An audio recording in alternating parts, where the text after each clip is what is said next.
Hey guys, just wanted to come on here, give you a bit of a little review of something I just got today in courtesy of UPS. Of course, if you saw that package opening, you know what kind of package opening I had to do and my thoughts on what happened today on that. But anyway, one of the things I did get today that I showed you was, of course, the Hyperkin PC/Mac Scout Premium Controller. And obviously you could use this on your computer, or you can use this maybe for your Super Nintendo or whatever.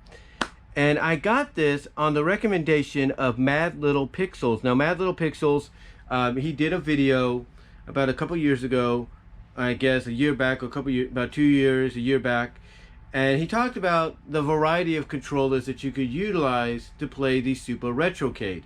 Now, as we know, the Super Retrocade came with these kind of controllers. This was the Super Retrocade controllers that it came with. Now, the controllers are alright, but the one issue some people had with it was the D-pad. The D-pad seemed to basically feel like it had a central pivot, or not have a central pivot, I should say. Felt like the pivot was off. So in other words, sometimes when you would press a button, it felt like you were pressing the whole thing in. Although it was a lot better than some other D-pads that were released for retro systems like the Retrocade beforehand, it still felt a lot better. I mean, if you want another opinion on that, you could ask Shane of Re-Res. He felt like this was it had a good D-pad. It's just that the D-pad was, of course, just a little like off pivot. Like there was a little bit of the central pivot was a little off, and it could have been improved on. Now, when it comes to the Super Retrocade, basically, the Super Retrocade, of course, has two USB ports. I'm using one of them as my extra game, for my extra games, you know, the ROMs that you could download and put on here or play on here, courtesy of a USB stick or an SD drive. Some people didn't even know you could do this with the USB stick until I think I recommended it. I think WeDem channel was impressed by that because they said they didn't even know about that. But anyway, one thing everybody was always wondering about is what other controllers could you play with this, you know. And for some of us, when it comes to like the arcade games that are on there, some of us want to play them with an actual arcade stick. Now, the one I have, which is the PXN arcade stick, or fight stick as it's called in some places, it does register it, but it only registers moving around the menu, moving around and trying to select a certain game. However, when you try to play the game with the PXN arcade stick, it kind of crashes. Not entirely, but it kind of just goes back. It, like, you know, defaults back to the menu of either your ROM games or the games that are already installed on the Retrocade. So, just like anybody else, I tried some other controllers. They didn't work. I think I even tried my PS4 controller. That didn't work. Neither did the Xbox One controller, or even the Switch controllers. So I was stuck, of course, like everybody else, with the decently okay Retrobit controllers that came with the Retrocade. But like I said, when Mad Little Pixels came out with the video he did, because a lot of us, like myself, a lot of us, I should say, would go on YouTube, Google, and search up, you know, other controllers that we could use.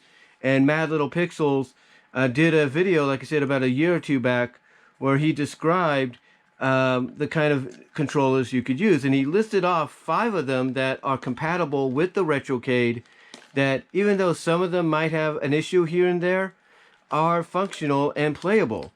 And the one he put on top was, of course, this one, the PC/Mac Scout Premium Controller, because as you could see right there, the D-pad actually works. It feels like it works perfectly, just like a D-pad should.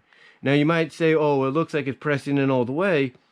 Not particularly. It does look like that, but in reality, it's actually pressing down on the directional button that you want it to press down on, which a D-pad should do.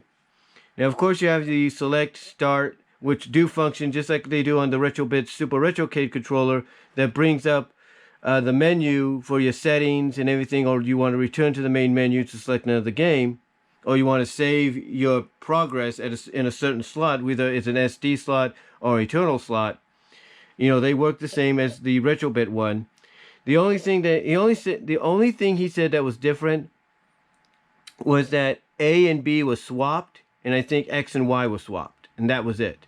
But mostly A and B, and you kind of notice that because when you play with the Super Retrocade controller, you know, B is I think one of the action buttons, and A is something else, and the same with Y and X I think remain the same, but also might be different. It all depends. So if you want to map them to be just like the Super Retrocade controllers or output button wise, then you could do that. You also have your L and R buttons up here, which work really well, and really well as well. So that's good. And I tested this out on a few games today, and it did respond. Yes, I did have to get used to the difference in controllers, or button maps, if you will, of button controllers, but it did work. Of course, you have a little bit of a ridge here, which I think is nice. A little design there. And it's basically in the shape of a Super Nintendo. Basically, it takes its inspiration from that, which is pretty cool. So, overall, the controller is functional. It does have a little bit of heft to it, not much. It's like a light heft, if you will, but it has some to it. And the cable itself, the controller's cable, is very lengthy. It is like I'm pushing this all the way to here, and I still have a part of it right here in my hand. It's like that's just in the middle, if you will, and the other part's like right here. It's like it just goes over it, if you know what I mean. So that's how long it is. It's a very long cable that you could utilize if you're sitting on a couch or something like that, far away from your television, whether it's a 1080p or 4K television that you have. So you could, you know, so basically you have enough room to utilize this controller. Now, of course, you can utilize it as mentioned on your PC, your laptop, or your Mac, laptop, whatever, and you should be fine. I don't know. Now, I'm pretty sure since it's in the shape of a Super Nintendo, you could also play it on the SNES Classic as well. Overall, though, it is a decent controller. It is functional. And it's, right now, to me, probably the primary controller you want to have when you're playing the Super Retrocade from Retrobit. Again, nothing against the controllers that came with it. They work, they're functional, but the D-pad on there could have been done a little bit better because in comparison, this works as an actual D-pad should. It has that central pivot that you want in it, and you can't ask for anything more. And if you're very nostalgic and you want a button layout that's very similar to, let's say, Super Nintendo, this will give it to you because it is modeled after that. So overall, though, guys, can't really say any more than what, let's say, Mad Little Pixels has said before me, and others maybe have said before me. All I can say is go out and get this. And if you want more advice on it, check out Mad Little Pixels' video on the controllers for the Retrocade that will be compatible. So that's about it, guys. That's all I can really say. So till next time, God bless, take care, and I am out. Stay safe. Peace.